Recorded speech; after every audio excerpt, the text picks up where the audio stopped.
Joey Bishop spent his life surrounded by legends, yet he was never allowed to feel like one. While Frank Sinatra, Dean Martin, and Sammy Davis Jr. became larger-than-life icons, Joey's role was always downplayed, his name left in the shadows.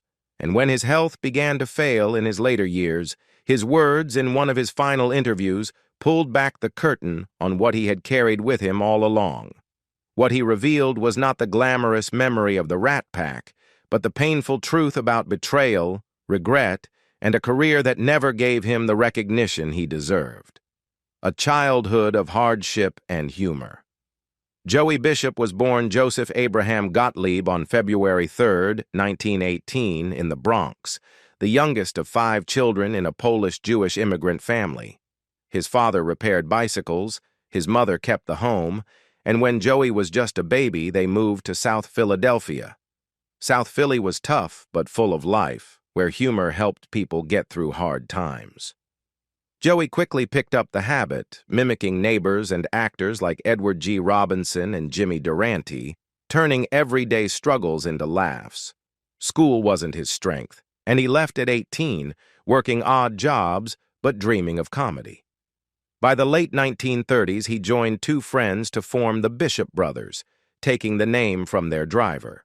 Their act played smoky clubs across Pennsylvania and New Jersey, where Joey's dry, understated humor set him apart. The group ended when war broke out. Drafted in 1942, Joey served as a sergeant in the Special Services, entertaining soldiers and discovering a confidence that would fuel his career after the war. The rise of a reluctant star. When Joey Bishop was discharged from the military in August 1945, he returned to a world that had been reshaped by the war. For him, it was a chance to start over. The comedy trio that had once given him a stage was gone. But Joey wasn't about to give up. He picked up right where he left off, working tirelessly in small clubs to refine the timing and style that made his humor stand out. His first steady job came at the Casablanca Roadhouse in New Jersey, where the crowds were unpredictable and sometimes unforgiving. But Joey was used to that. He had grown up in rowdy neighborhoods, and he knew how to adjust his act to fit the audience in front of him. In time, Joey moved up to bigger stages.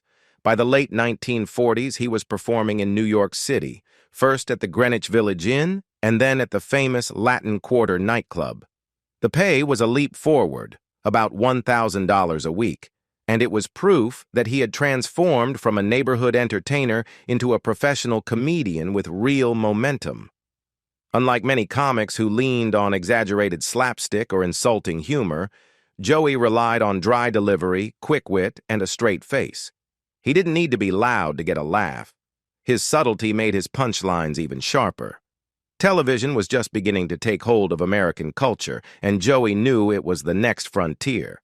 In 1950, he landed a coveted spot on The Ed Sullivan Show, one of the most important variety programs in the country. For a comedian, this was a stamp of legitimacy, and Joey's performance introduced him to audiences across the United States. He wasn't an overnight sensation, but he was no longer a struggling club comic either. His career was finally building momentum. Then came the moment that would change his life forever. In 1952, Frank Sinatra walked into the Latin Quarter and caught Joey's act. Sinatra had already regained his footing as one of America's most famous singers, and his approval carried enormous weight. He loved Joey's dry, almost effortless delivery, and he made a bold decision. Joey Bishop would open for him at Bill Miller's Riviera in Fort Lee, New Jersey, and then at the legendary Copacabana in New York City, the Rat Pack years. Being taken under Sinatra's wing brought Joey Bishop into a world few could dream of. He wasn't just performing in New York nightclubs anymore. He was suddenly part of an inner circle that would define American entertainment in the 1950s and 1960s. Alongside Sinatra, Dean Martin, Sammy Davis Jr., and Peter Lawford, Joey became one of the famed Rat Pack. Their shows at the Sands Hotel in Las Vegas became legendary, a mix of music, comedy, and unpredictable antics that captured the spirit of the era. Joey's role was different from the others. He didn't have Sinatra's voice, Martin's charm, or Davis's showmanship, but he had something they all needed: control. They called him the Frown Prince because of his serious expression, but behind the scenes, Joey was the glue. He wrote most of the group's material, shaped their banter, and ensured that the chaos on stage always landed as entertainment rather than disorder. His dry, understated humor gave balance to the larger-than-life personalities around him. The Rat Pack weren't just performers, they were a cultural phenomenon. They appeared in films like Ocean's 11 in 1960 and Sergeant's 3 in 1962, where Joey added comedic timing to the group's chemistry. They supported John F. Kennedy's presidential campaign and even hosted the inaugural gala in 1961, with Joey keeping the night moving. Standing before the Kennedys and a nation watching closely, Joey delivered a line with perfect timing. "I told you I'd get you a good seat." It was simple, but it showed why he mattered. He could stand in front of the most powerful people in the world and make them laugh without ever seeming like he was trying too hard. Yet even at the height of Rat Pack fame, there were cracks in Joey's story. While Sinatra and Martin dominated the spotlight, Joey often lingered in the background, his contributions overlooked by the public. He accepted his role quietly, but resentment simmered. He wasn't just lucky to be there, as some critics claimed. He had earned his place with sharp wit and tireless work. But that narrative was hard to control when you were standing next to giants. The breaking point came in 1964. Sinatra asked Joey to fill in for him at the Cal Neva Lodge, a resort Sinatra co-owned. To Sinatra, this was a request made among friends, an expectation of loyalty. But Joey, tired of always being treated as the supporting act, handed over a list of demands: $50,000 and a private jet. For Sinatra, this was an insult. He had opened doors for Joey, and now it felt as if Joey was acting like he was the one doing Sinatra a favor. In one phone call, everything collapsed. Sinatra hung up, cut him off, and made sure Joey was erased from upcoming projects. Films like Robin and the Seven Hoods, once considered for Joey, went on without him. Television ambitions and harsh realities. Even as his relationship with Sinatra fractured, Joey Bishop tried to solidify his own legacy on television. In 1961, NBC premiered The Joey Bishop Show, a sitcom loosely based on his life. He played Joey Barnes, first as a publicity agent and later as a talk show host.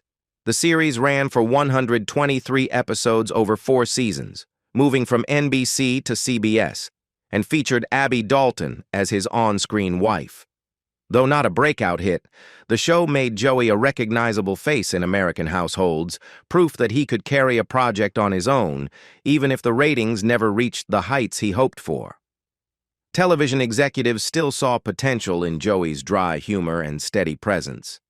In 1967, ABC gave him an even bigger platform: his own 90-minute late-night talk show, also titled The Joey Bishop Show. It was designed as direct competition to Johnny Carson's Tonight Show, a gamble that few thought anyone could win. Joey brought in a then-unknown Regis Philbin as his sidekick, giving Regis the first big break of his career. The format was familiar: celebrity interviews, comedy sketches, and musical performances, but Joey's approach was more conversational and laid back compared to Carson's polished dominance. For a moment, it looked like Joey might carve out a unique space in late-night television.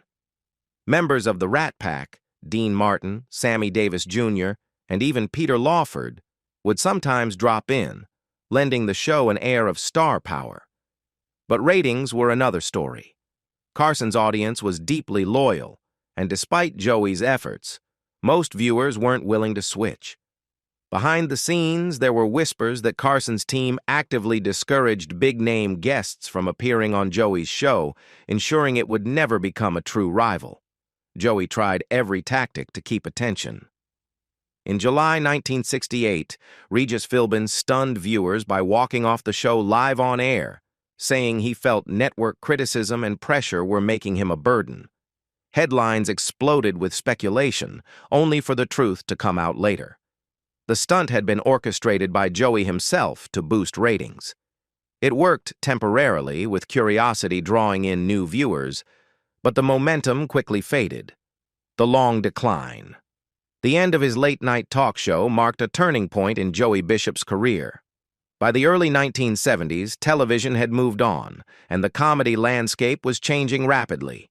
A new generation of comedians, Richard Pryor, George Carlin, and others, were pushing boundaries in ways Joey never had. Their humor was raw, personal, politically charged, and often confrontational. Compared to that, Joey's dry, straight-faced delivery seemed outdated. He had built his career on clever wordplay and quick comebacks, the kind of comedy that thrived in nightclubs and on early television. But by the 1970s, audiences were looking for something bolder. This shift left Joey adrift. He continued to work, guest hosting The Tonight Show when Carson needed a stand-in, but even those appearances were fewer as time went on. For years, Joey had been one of the most reliable substitutes, hosting more than 175 episodes between the 1960s and 1970s. Yet as the decade wore on, his name carried less weight. To the public, he was no longer a fresh voice in comedy, but a reminder of an earlier era. Film roles were rare, and when they came, they were minor. In 1966, he had appeared alongside Dean Martin in Texas across the river. But by the 1980s, opportunities dwindled. In 1986, he played a small part in The Delta Force, an action film starring Chuck Norris, though his role was largely unnoticed. His final screen appearance came in 1996 in Mad Dog Time, a film written and directed by his son, Larry Bishop. In a symbolic touch, his character was named Gottlieb, Joey's real surname, but the film was panned by critics, and instead of marking a comeback, it underlined how far Joey had drifted from the spotlight. Even as his public life faded, the shadow of the Rat Pack loomed large. Books, films, and documentaries glorified Sinatra, Martin, and Davis, while Joey often appeared as a footnote. He had once been described by Sinatra as the hub of the big wheel, yet he rarely felt recognized for his role in holding the group together. In interviews, Joey hinted at his bitterness, noting how the media often portrayed him as simply lucky to be there. To him, it wasn't luck. It was work, writing jokes, holding the act together, and keeping the performances sharp. But those contributions were easy to overlook when standing beside legends. In 1990, Joey made an unexpected appearance in Betsy's Wedding, playing a ghost alongside younger Brat Pack stars like Molly Ringwald and Ali Sheedy. It was a nod to the past, a symbolic gesture of connecting old Hollywood with new. But for Joey, it was a reminder that he was increasingly viewed as a relic. By the time the 1990s ended, his career was largely over. He was no longer a fixture on television, no longer on stage in Las Vegas, and no longer seen as the comedian who once kept the Rat Pack's chaos in check. Love, loss, and the final years. If there was one constant in Joey Bishop's life, it was his marriage to Sylvia Rusga. They wed in 1941, long before Hollywood fame, and their union endured for 58 years. Sylvia was the anchor who kept Joey steady during decades of chaos, managing their home, raising their only son Larry, and supporting her husband as he traveled endlessly with the Rat Pack or worked on television. Their relationship survived the pressures of the entertainment world, not because it was easy, but because it was built on loyalty and trust. When Sylvia died from lung cancer in 1999, Joey's world collapsed. After nearly 6 decades together, the woman who had been his constant source of stability was gone. Friends and family noticed a dramatic change in him. The sharp-witted comedian who once stood in front of presidents and kings of entertainment withdrew into solitude. His Newport Beach home, once a sanctuary where he and Sylvia had found peace, became a place of isolation. Without her, Joey seemed less interested in the world around him. His relationship with his son Larry was respectful but distant. Larry had built his own career as an actor, writer, and director, but the bond between father and son never carried deep warmth. Joey had spent so much of his life on the road or in studios that closeness had always been difficult. In some ways, the same emotional distance that defined Joey's humor, dry, reserved, understated, also marked his personal relationships. As his health declined in the 2000s, Joey rarely made public appearances. The last surviving member of the Rat Pack, he often reflected on how history had treated him. He noticed how biographies and retrospectives often mentioned him briefly, sometimes less than Peter Lawford, and how the narrative cast him as the lucky one who had been allowed to orbit Sinatra and Martin. In one of his final interviews, Joey hinted at what he had always felt, but rarely expressed openly, that he had been overlooked, erased from the legacy he helped create. He spoke about how loyalty mattered to him, how he had refused millions to write a tell-all book about Sinatra after Frank's death, because he wouldn't betray the trust of a man he once admired, even if that same man had turned his back on him. By 2005, his health was deteriorating rapidly. During one interview, he became so disoriented that it had to be cut short, a tragic moment that showed how frail he had become. On October 17, 2007, Joey Bishop died at his home on Lido Isle in Newport Beach from multiple organ failure. He was 89 years old. His remains were cremated and, as he wished, scattered in the Pacific Ocean near his home.